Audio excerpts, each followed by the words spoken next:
This is the Competent Communication Manual. How to complete this manual is really easy if you want to make it easy. There are 10 speeches in it. The first one is the icebreaker, which basically you come out here and introduce yourself. You make your fellow Toastmaster know your interest, your ambition, what you like to do. And then the second one is organize your speech. Each time you do a speech, the next topic adds a little bit onto the previous one. That's what I've gotten out of this. Organize your speech, that means you make your speech have the opening, the body, and the conclusion.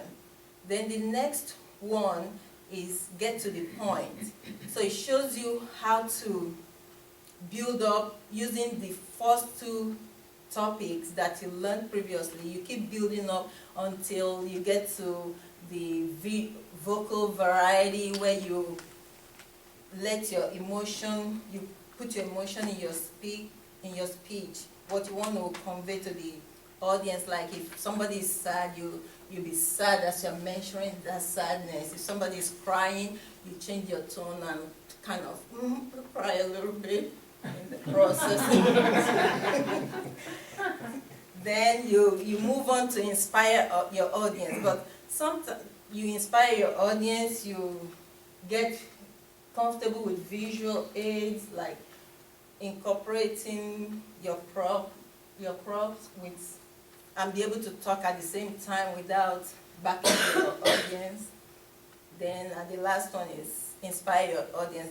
There are 10 speeches there. But sometimes we find it difficult to find a topic to talk about.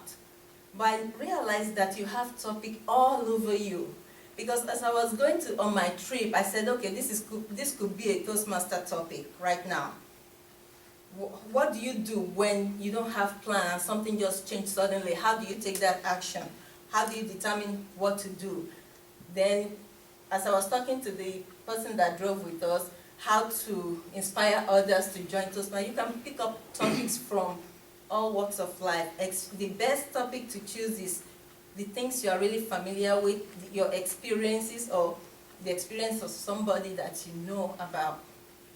Then, when you're preparing this speech, the first thing is to find a good conclusion and just write it out and keep saving. You can have a folder like this, and just any thoughts that comes in your head, you just write it down, scrap of paper, you write it and keep them.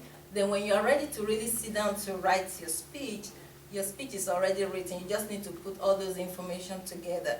So long as you have a strong opening that captures your audience, that like using a question, a quotation, then you fill in the body, then at the end you make a powerful closing where you use a call to action, a suggestion, so that whatever you say at the end is what your audience will remember as they leave the lectern.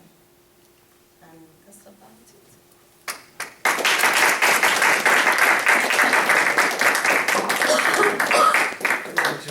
Great job. Thank you, Anthonia, for sharing that. And I just want to add one more thing, and with that, with the CC, you do not have to go in order. You do have to start with the icebreaker, but thereafter, as you take a look at whether you're using visual aids and inspiration and those of the rest of the 9, you can pick and choose. Well, it is preferred that you go in order. It's preferred that you go in order. Anthonia was correct. It does build your speaking skills. Okay. All right. So do whatever you want to do. It is preferred to go in order, but if you do it like I did, and your speech doesn't line up with what the objectives of that thing, you can jump to 8, go back to 4, do 5, just as long as you get all 10 of them done. At that point in time, you will be CC. So noted, it is preferred to go in order, but you don't have to.